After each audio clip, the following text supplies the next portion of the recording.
Hi guys. Hope that everyone's okay. Like, in spite of the lack of snow, I'm going to talk about snow, a lot of snow. So I hope that it's going to make you happy. So I was talking to Glenn earlier when preparing this presentation and saying, okay, I want to do something, not just show nice photos or videos of that, of the climbing or the skiing, because it's all over YouTube, but just, try and give you my take on what's my experience in New Zealand, because I arrived here a bit less than 5 years ago. And I had previous experience of climbing and skiing elsewhere, but not in New Zealand. And it's a very special place in many regards, I think. So I just wanted to use the past trips I've done in New Zealand and a couple of photos and videos to illustrate a number of points and make a short story of it and try and explain what would be different from my perspective from what a climber would see, let's say, in the European Alps and in New Zealand. So Aoraki, well, why? Because as soon as I started touring around the South Island and I saw the peak even from a far distance from the tourist spots, and I got captivated and I thought, oh my goodness, that would be sad to live in New Zealand and not even contemplate or try to climb it. But as for many people, it was quite an intimidating mountain, because I quickly realized a number of things about New Zealand peaks, that they are remote, that the weather can be pretty challenging and make for challenging conditions. So I thought, okay, well, I'm gonna try and find people around the place, like Kiwis that know the basics and the advanced things about climbing in New Zealand, and follow them and see where it takes me. So that's what tonight's presentation is about. So it's okay, I think, but it's up to you if you want to take the lights off, but I think it's... Can you see okay? Yeah, so that's... I've got a number of bullet points I'm going to go through. So the Southern Alps, well, from what I could see, it's a pretty rugged and tough place, and it's what, to me, makes it quite different from other places. So how would I prepare for a big peak? What's my experience about it? Aoraki, well, people here, I know for some are not all climbers, so I thought, okay, let's not assume that everyone knows everything, or even just a little bit about Mount Cook, and let's introduce everyone to it. I wanted to give you a quick 3D map overview with Google Earth, which is, I think, a pretty amazing tool. So just to situate Mount Cook and the different routes that go up to it. Show you a few photos of our climb of the Linda route almost 3 years ago now, and then I've done a video editing of the ski project that we've realized at the end of last year in November, of the going up Zurbriggen Ridge and skiing down the same way. And what were the lessons learned while going through my journey over here. So the rugged place, well, that photo is from one of the first peaks that I've climbed, which is called Moka Atua. It's one of the peaks which is in the Ben Ohau range, so basically the range which is along the road when you drive to Mount Cook. And that was a hell of a peak. So one of the two guys which are there, so Kevin and Steve. Steve is a Scottish guy, a friend of mine that I used to climb with together in Scotland, and we came here together. And Kevin is a Kiwi, an experienced Kiwi climber, and he was, after trying to complete his list of the 100 top peaks or most prestigious peaks of New Zealand. So apparently there's a list that dates back from 1991, and he was on his way to completing it. He was at like 50 something peaks, which is amazing already. And these are one of the typical peaks that you would climb. So I'll show you a very quick video about it, because, well, you don't need too many words to understand. So that was on the way up. Windows Media Player. Oh boy. Yeah, this is a new laptop, so don't know if we've got any sound, but they said there will be sound on the going via the HDMI plug or something, but maybe not. Glenn, do you know anything about the sound system here? Yeah, because I'm gonna try and put it as loud as I can on the laptop. Yeah, it's at the maximum, but I think the sound is not going through at all. Yeah, speakers.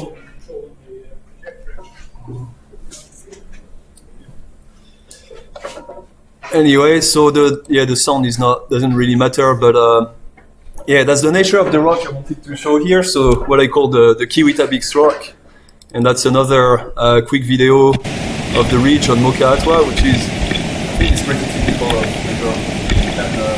around here. And yeah, that was my second peak, and I was like, holy crap, what is this?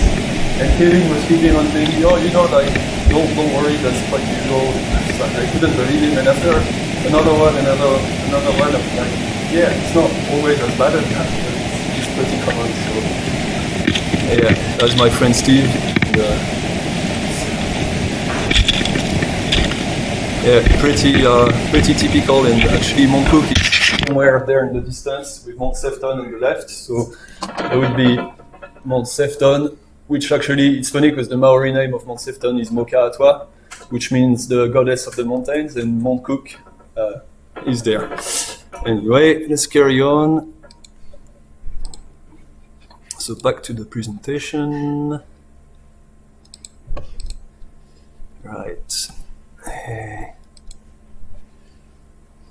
It doesn't want to go back in full screen mode, which is great. I think. I'm sorry for that. Okay.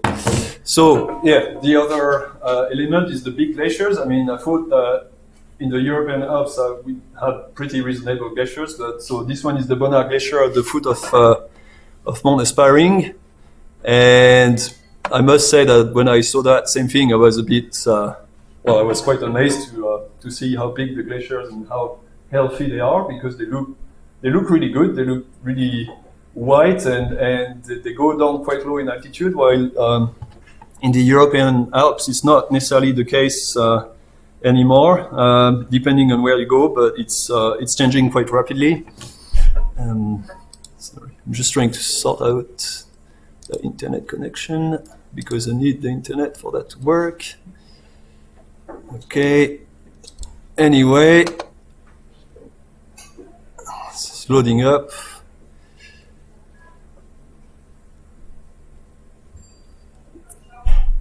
I've got an offline copy in PDF otherwise in the meantime, so let's, oh yeah, it's back to life. Okay, sorry for that.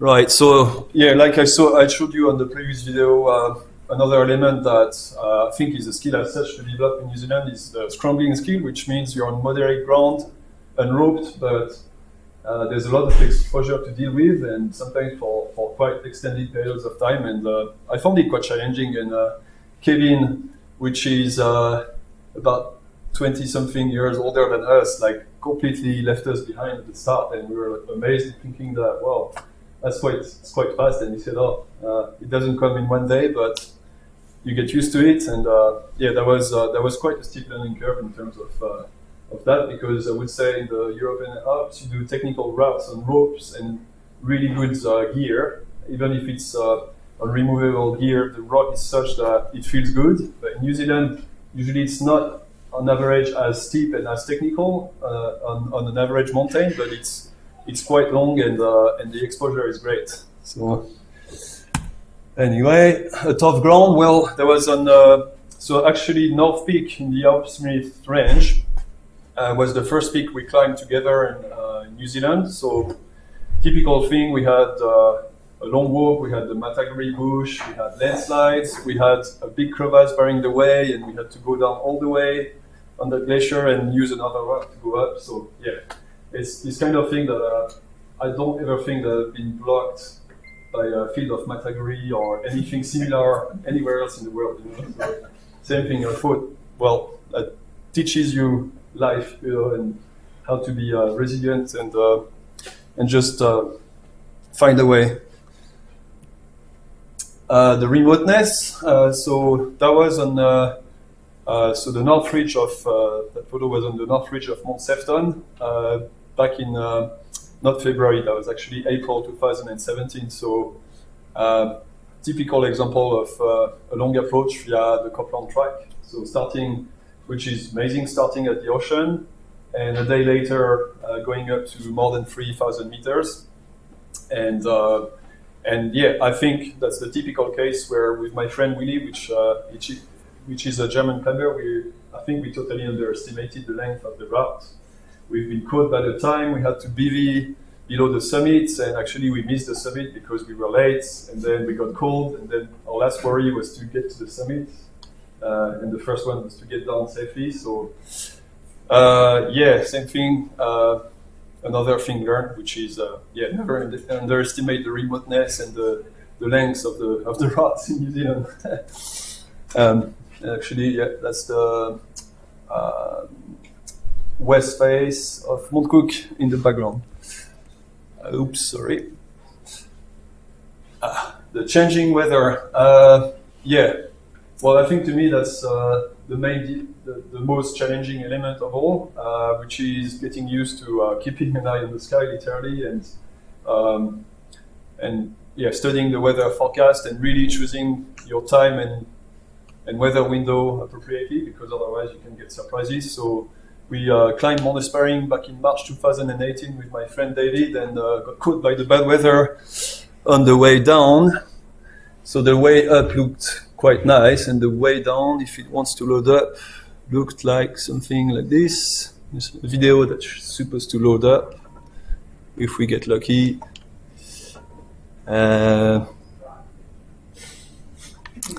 Maybe not. Maybe not. Okay. And try again, and otherwise we'll pass to the. Oh yeah, maybe.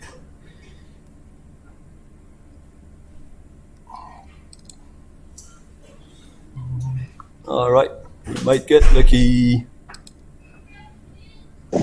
Right, as predicted, the weather has cropped out, so here you go.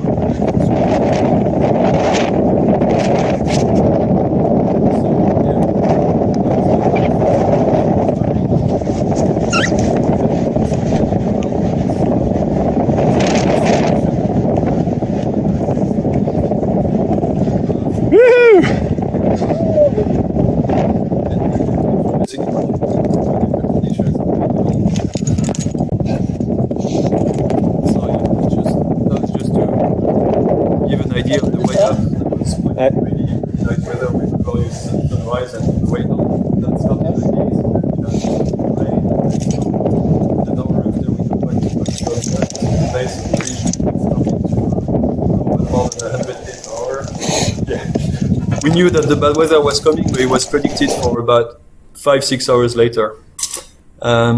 Anyway, let's get back to it. Next point. Oh boy.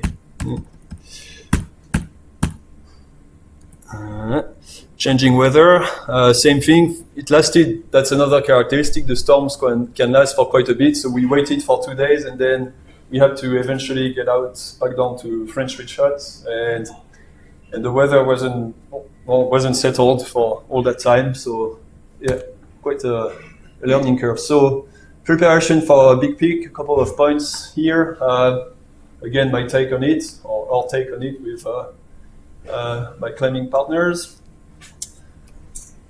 So yeah, of course, finding the person, I would say that's roughly the same level or stronger, ideally, because you can learn a lot from people with more experience.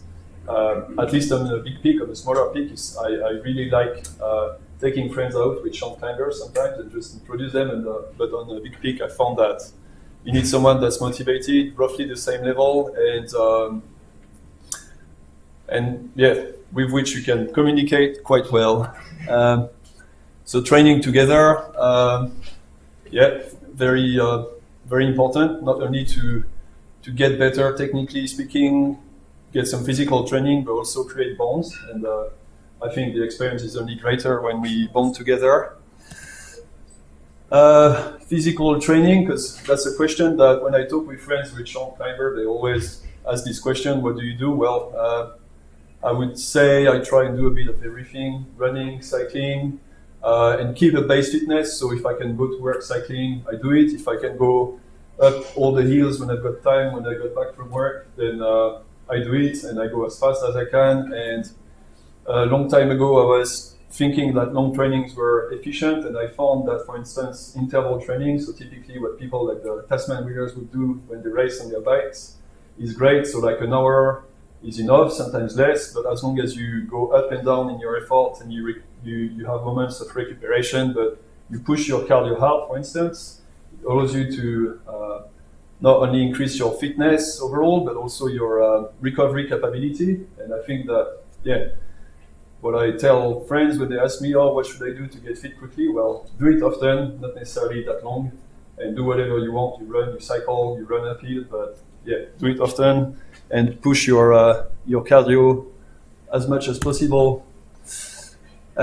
Choosing an objective, things that seem obvious over time, but finding the right contacts, talking to the guides, talking to climbers around, networking basically, doing research on the web. And when I say weather forecast, studying statistics, is that sometimes I missed details in the weather forecast, or miss the access to very valuable data on past weather forecasts from previous years.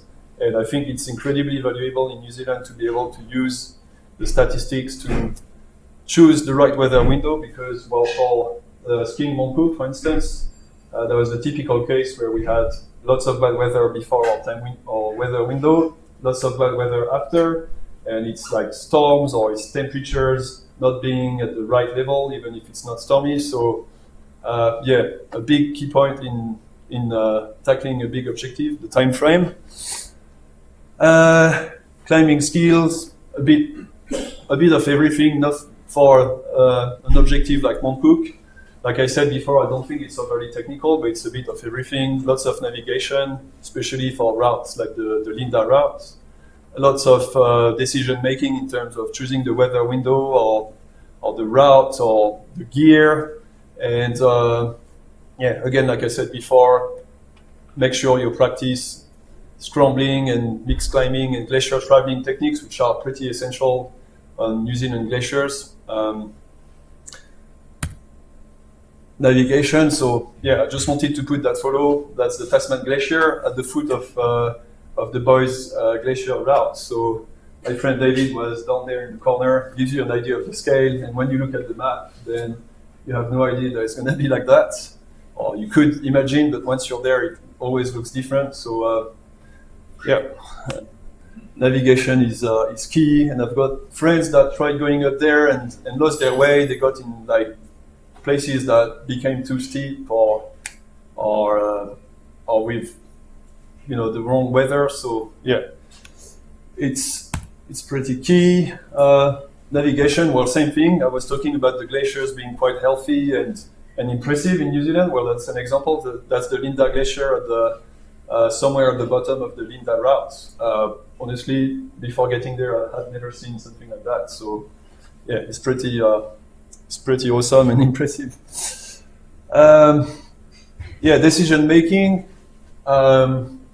seems to be obvious. Shared decisions are the best. Don't rely on your mate if he's more experienced. But yeah, it's really an understatement, because it's a whole attitude thing. And I find that when I climb with someone, depending on our level of experience, if I put my mate, which is, let's say, more experienced, into the position where he has to make all the decisions, he's going to act differently. So if he feels like I'm behind him, even if I'm not knowing really what I'm doing, he's going to act differently, maybe more confidently, and he's going to be more relaxed. And decision making, being relaxed and lucid, having the maximum lucidity you can get is important. Know your gear. Well, all the classics. So again, you don't need to be a super good rock climber, I found, for a big objective like Mount Cook, but you need to be rehearsed on your rope maneuvers, because it's not when you've got cold gloves and the wind is blowing that you have to rehearse it. So there was customers with their guides before the Linda route 3 years ago, rehearsing in the hut. What is it doing? Okay, I think I'm going to swap to the PDF version so we don't have a problem with the connection.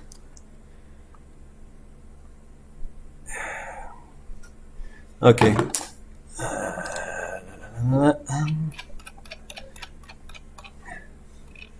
Sorry for that. Okay. Full screen. Can we do full screen? Full screen mode. Great. Okay, so the gear.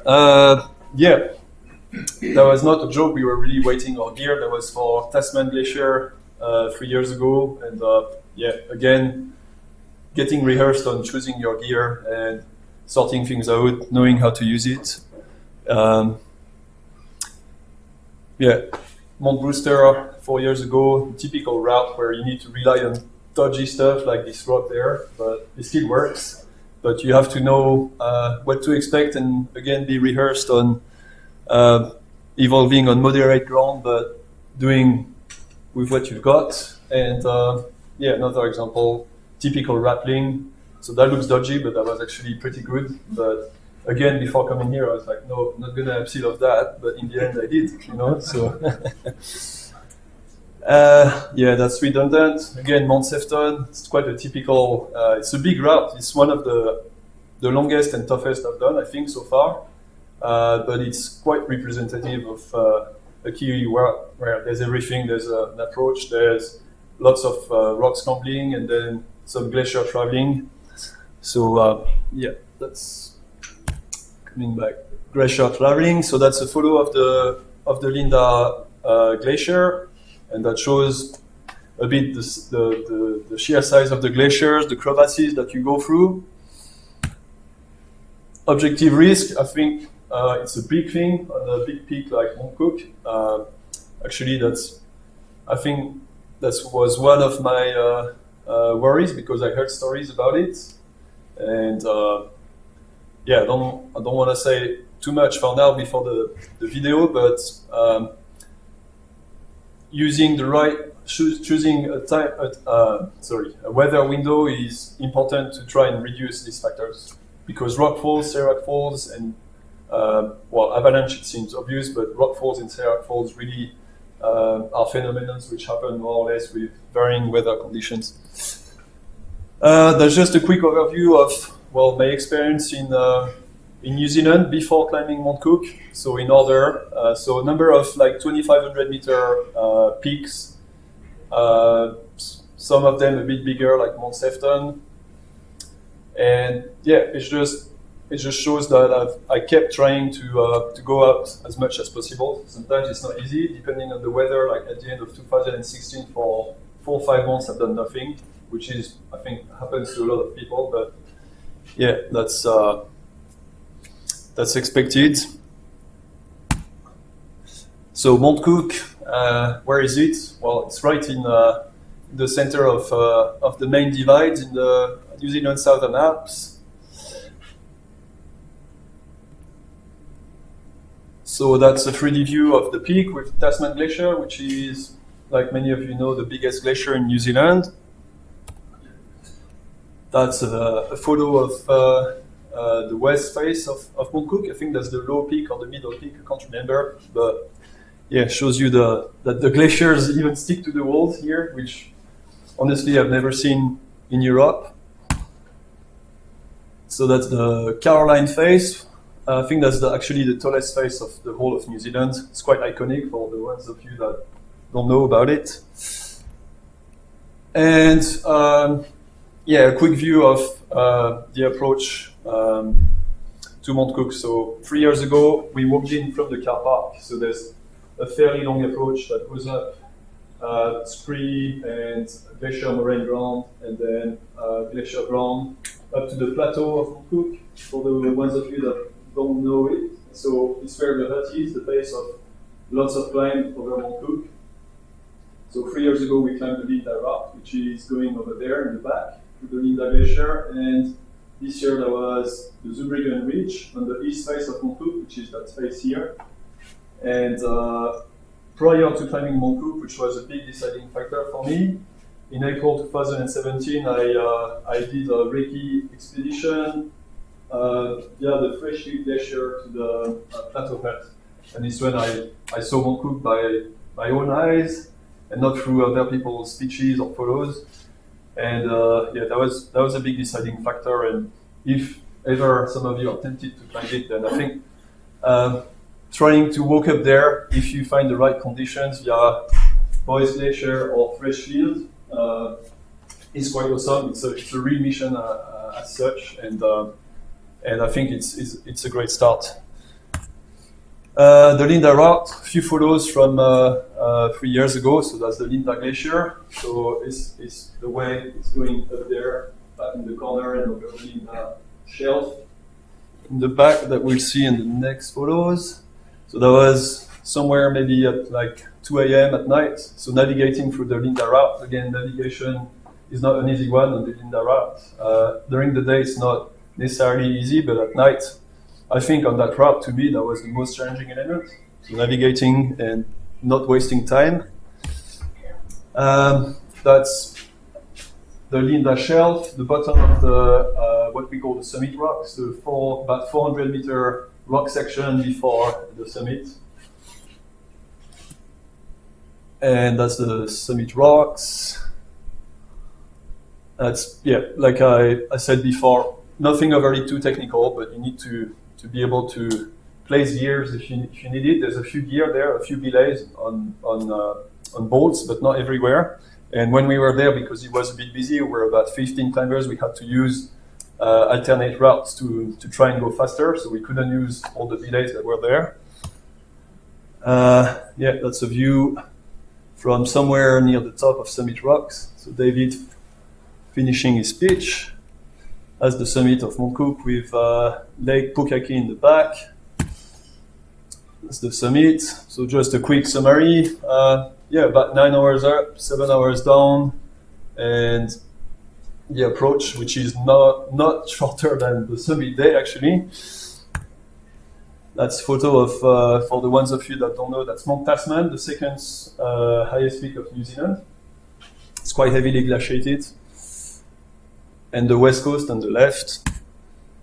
That's the kind of, well, objective risk, that's it. You've got a whole lot of serac that you need to walk under on the Linda route, and it's why if you don't get good conditions and it becomes unstable, it's not a good route. And apparently lots of mountain guys don't want to guide it anymore, well, depending on the conditions, but yeah, it's technically speaking some of the easiest routes, but it's not necessarily the safest because of that. Okay, so now let's talk about the skiing project. So after climbing it, of course, I started having other ideas, and the main element was to find people to do it with.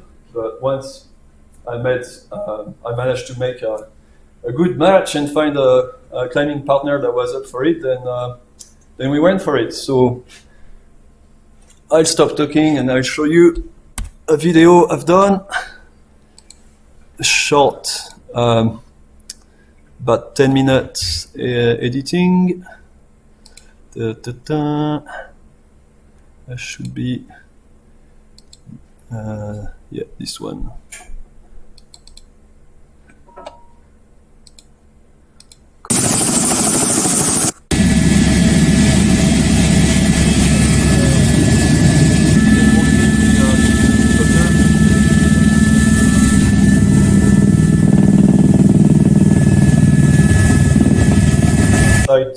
As for the skiing, so that's the Zurbriggen Ridge on the right. That's George, my climbing partner and skiing partner.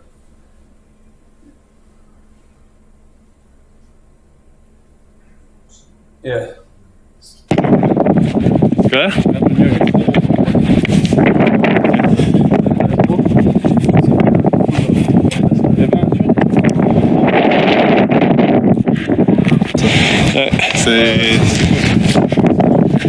Look at this gigantic this ridge there, and the Zurbriggen ridge is just all the way there.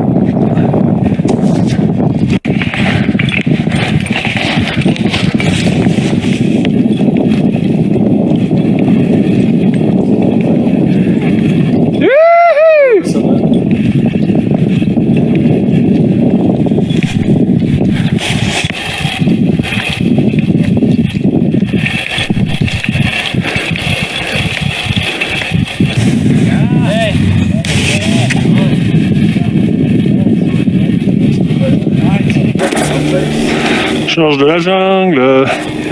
De la montagne. Qui dit Georges? C'est en mode genre montagne. Ouf, malade quoi.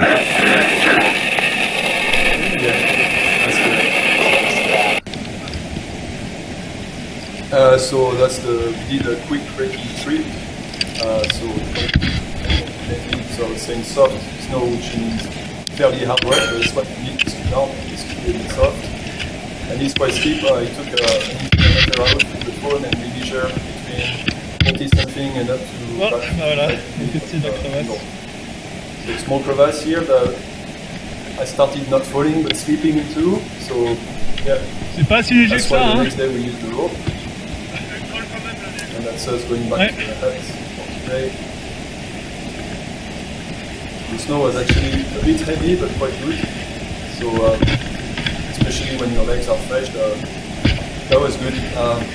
Hello people, day before the summit, right? You want the can? So, what would you bet, Sam? 5 minutes to summit or 7? I'm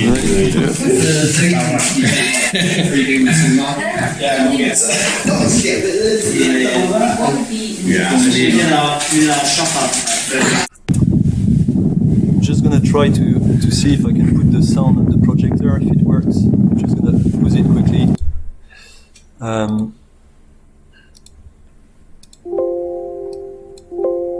Let's see. No, it's not working at all. Okay. Okay, just put it back. Right. Sorry for that. C'est pas si léger que ça, hein. Ouais.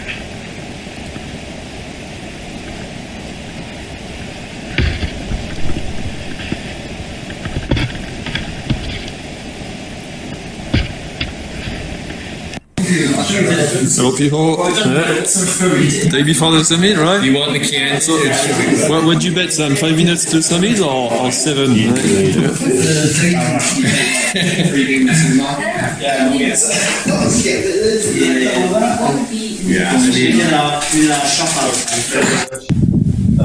three teams because we don't want to be skiing on top of each other. Same thing for the way up.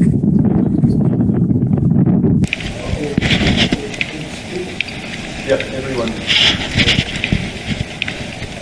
Yeah, so myself from Nelson, George from Pakistan, a team from Christchurch and Australia, and the last one from the US, sponsored by Alpine, like a pro rider called Owen Lever. And yeah, there are some decent guys. There's also another pro rider from Queenstown, Pete Oswald, which is sponsored by different brands as well.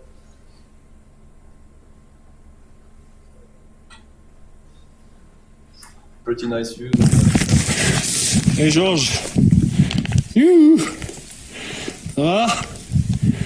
T'es pas bien là? Around 6 a.m.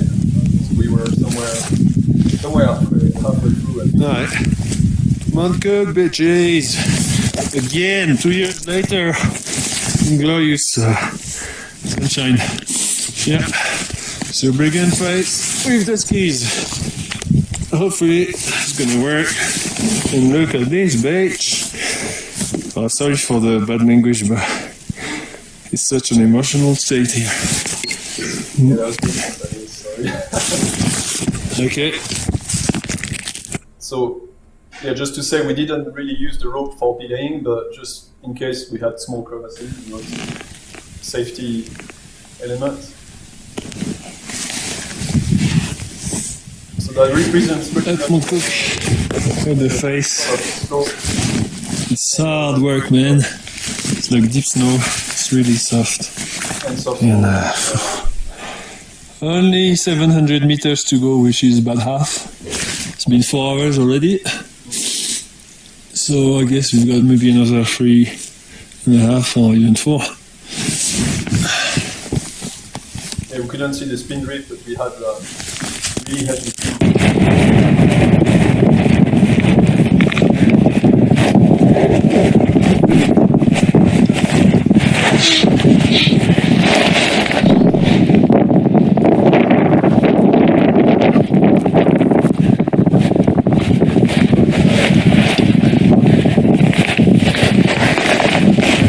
Alors, sommet ou pas sommet?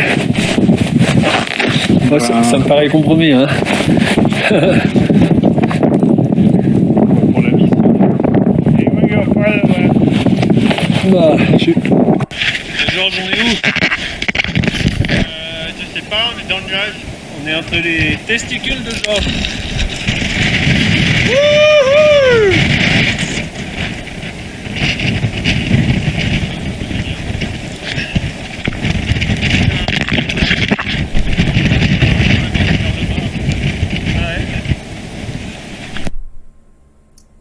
Tasman in the background and the guys from Queenstown getting ready for the...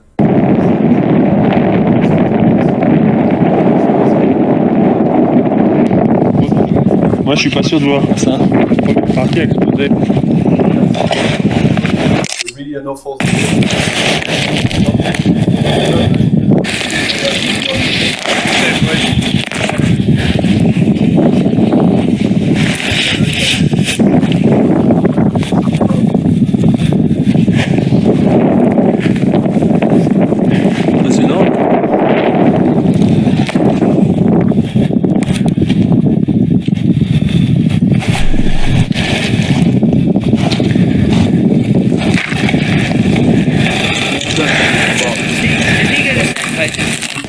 degrees almost all the way for the first 16, 17 meters.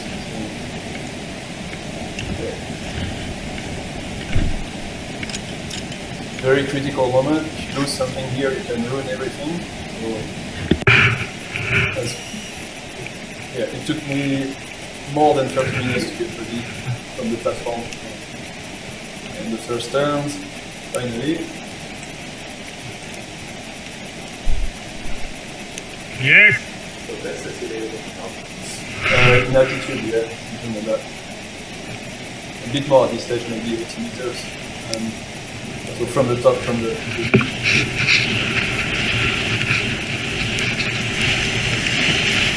so my GoPro didn't work.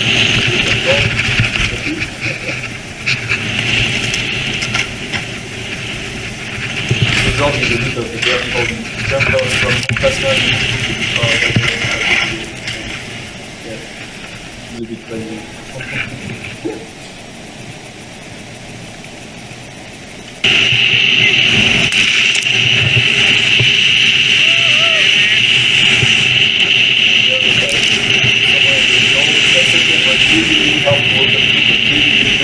The waist almost, and going down was just so good. And, what took us like 4 hours to go up, I think we did it in like 15 minutes, maybe not even. And yeah, I was saying quickly, I had my Strava recording the GPS and moving back to that.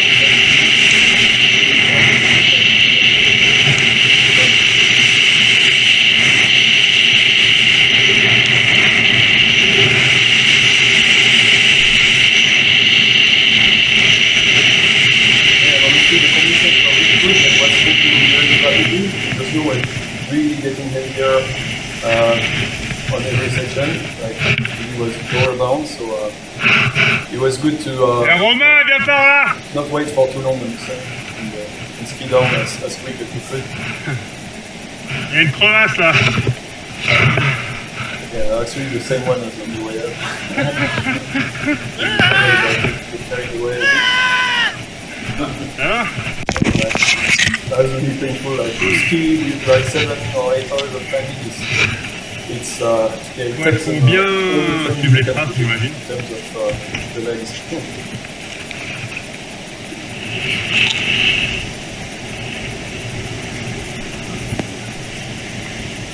Yeah, so it's an uncut editing for that section, so that's the read time. So I think here we must have been around maybe 2,700 meters, and then down to the plateau about 100 meters.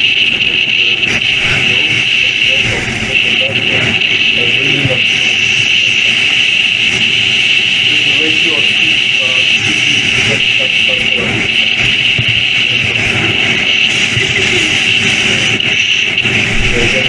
7.5 hours, not in the face, not completely opposed to the face, and the face itself, about 30 minutes without the legs.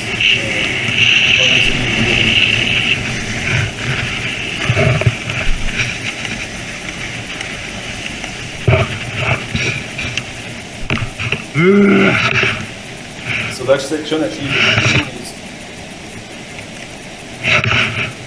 was one of the steepest, and on the crampon we had to front points on the way up, as it was a bit icy, but as it got soft, you actually feel better on the speed than the crampon. Let's say in the crampon if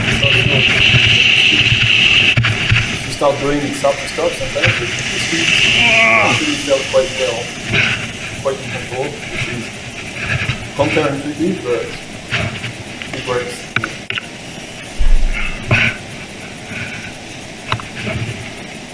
And the guys were waiting for us down below the sun to clear the last.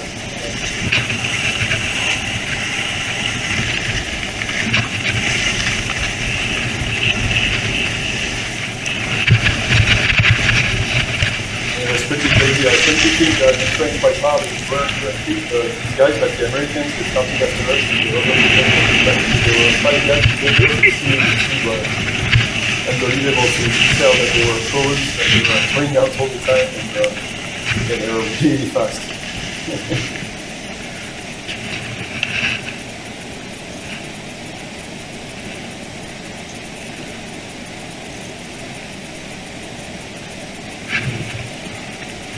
So I'll show you later on, and when I was talking about the timing, the next day as we were just chilling in the hut and watching the place, then 2 big avalanches struck the place because it got warmer. The first one was about 10 degrees.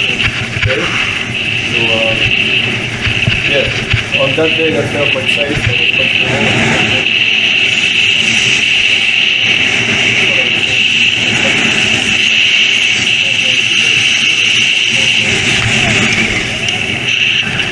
Thank you so much, guys. Is that pretty sweet? For waiting. Oh, that's Yeah, a lot of.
Alright, that's the team. I just want to to finish with a short editing I've done last minute, but I think that's worth showing you. Which is 3 years ago. That's the approach via the Tasman Glacier Valley, so without using a helicopter and then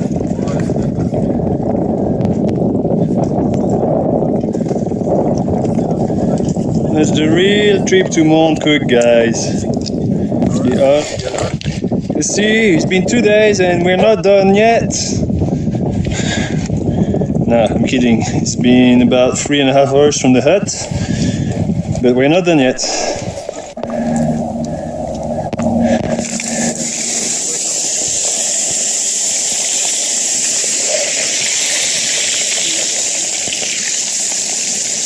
And you know what, guys?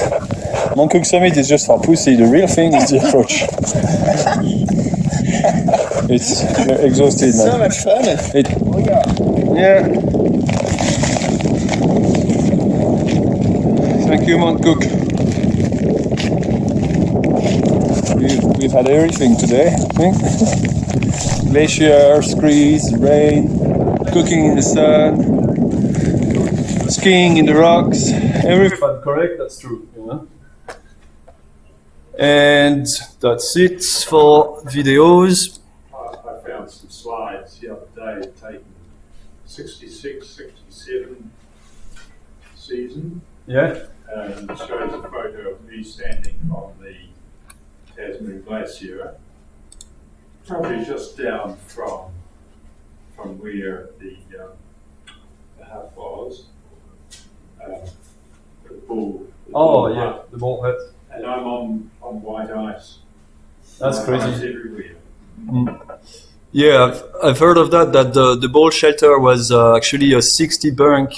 Jim, you said it, a 60 bunk hut, and you used to go on holidays over there because Jim's father was a mountain guide. Yeah, we took the bus to the hut. Oh, it's crazy, the bus.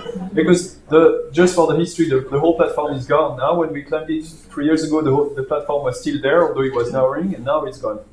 And actually, some of the guys that were on our trip, instead of flying out, they walked out. When they walked out, so at the end of last year, it was before the big collapse. Since November last year, I think, was it in January, there's been another collapse that took the whole platform away. So now you need to scramble down in like horrible screes. Yeah, so, when I did my trip over there, we Husky Flat was still flat, but now Husky Flat you've got to go up the side on the ridge yeah, and up and over It's- around yeah. the big slip now. It's It's pretty been insane. like less than 4 months. So. So by the way, there's Crazy George with his kite surf. I skied down the Tasman in about 1978, and it took all the way down to just below. All the way down. Outside Because was. we walked up and skied down 3 years ago, but we could only ski until like the Labesh corner, so 1,200 meters of height. But yeah, quite I measured about 9 or 10 kilometers of walking to boat shelter. So, yeah. So any questions? Or? I've got a question. You know, both Deb and I are outsiders. It's really interesting to listen to your take on food. Because you said your food is, what you are, what you eat. Yeah. What do you guys Trampers do about protein? Because that's an essential thing, isn't it? Yeah. Yeah. So I mean. Sometimes I do cheese fondue. You can't take a lot of weight. I'm just thinking you can't take a lot of weight. So. No, so we're saying when you walk in, at least, because when you helicopter in, you go crazy, which is it's not good to get used to that. But when you walk in, you take dehydrated food. Yeah. So like you don't need to get the expensive outdoors meal. I go for the cheap $1 or $2 pasta bag, which are actually quite good, and when studying the composition, there's actually quite a lot of energy in there. So if I eat well at night, let's say 2 packs of $2 pasta, I know I'm good for the next day, along with some bars and nuts and chocolate. But as long as I've got that, I can last for a week on that. And when you go really hard, you will lose a bit of weight sometimes, but you have enough carbs to keep going, So usually, it's pasta at night with something. Sometimes a bit of a bonus here and there, a fruit or a small can of tuna. It's more for, changing the taste, which is good for the mind. And then chocolate, nuts, and a bit of sugar. The Brigham or Linda, What was you're doing it again, what would you go? I would try another route, to be honest, but I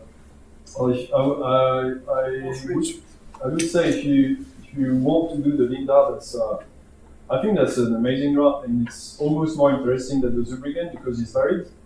You've got glacier traveling, you've got rock climbing, mixed climbing, and it's mostly about like I said, about the navigation. And yeah, I think it's a very classic route. The problem is you need good conditions because if not, the objective risk is quite high. And when we climbed it 3 years ago at around 3 a.m. in the morning, we were like following each other with the other teams, and we heard a big crack, and there was a big serac falling down from the passment side. And we couldn't see it at night, but in the morning, when going down, we saw it, and there was a big block that crossed our tracks. Fortunately, maybe like 500 meters ahead of us, but that's the problem with this route. It's not that it's especially hard, it's exposed, I think. It's what I would say. Yeah. So what month did you do the ski run?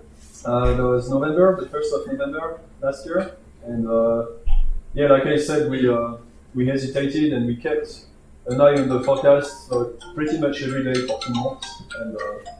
And then made our mind, we just took a bet. I said, okay, that week looks good. And then we went talking to the guides and to the people that were around before us and said, okay, well, George had an intuition that we had to go up as quickly as we could, and that was the right intuition. So, but yeah, I would say for a skiing project, October, November is a good time.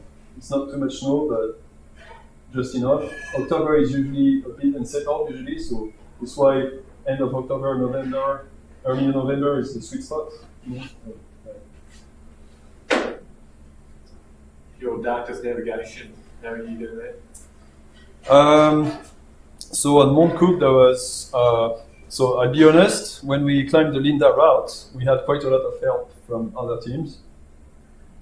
So we were sharing the work, like cutting the track and doing the navigation, but we had a couple of mountain guys that were actually not necessarily from there. There was a guy from Slovakia, a guy from Canada, and I think a Kiwi guide. But so on the Linda route, honestly, we didn't use any map or anything because you know roughly where you need to go, and that's just the glacier changes all the time. And some of the guides said, look, like last week it wasn't the same. So they said, oh, in that place today we can cross, but last week we had to jump over that small crevasse and stuff. So there's no magical solution. It's just lots of trial and error and having a bit of luck. And with practice, it works better and better. But it can be tricky. And yeah, it's all about knowing the route roughly and then trying to find a way, you know. But so that's trying to find a way between small and bigger crevasses, and that's it. I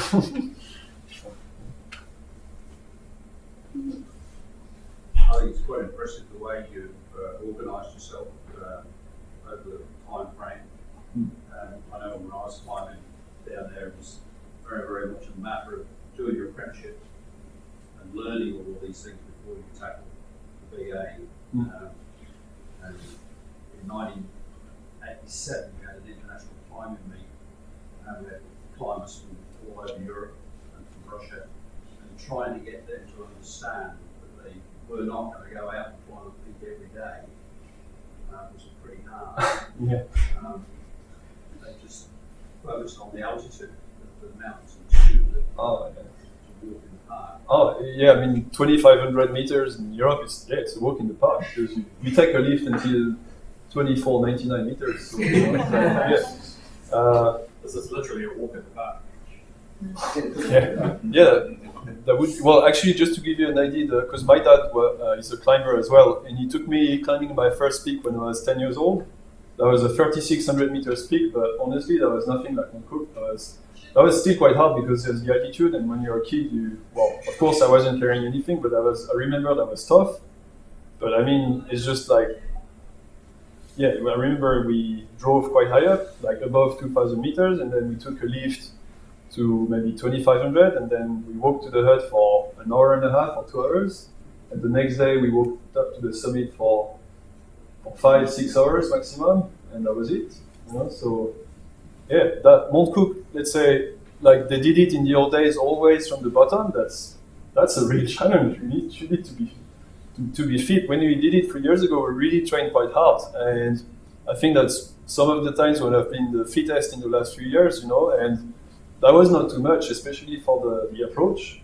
I thought that physically speaking, the summit day was actually easier than the approach day because the bag was twice as light, and because the ground, once you're on the glacier, it's okay, it's kind of hard, it works well, but on the scree slopes, it's hard, So yeah, I think I can't remember if I had another slide. Yeah, I think it escaped the slideshow, but I just wanted to say, after climbing these few peaks in New Zealand, I realized that it's no randomness at all if the first guy on Everest is a Kiwi, because here it's a small Himalaya, you've got the weather, you've got the long approach, so it's not the same scale. But you could climb in the European Alps, like really technical routes for, let's say, 10 years in a row, but you will never carry a big pack. You will never see the same changing weather and the same rugged ground, So it's very different. And New Zealand, I think, trains you pretty well for, I would say, for bigger expeditions. Maybe Bruce, you know something about it, right? Yeah, you're right. Okay, well, I think that's all. Thank you. Thanks very much.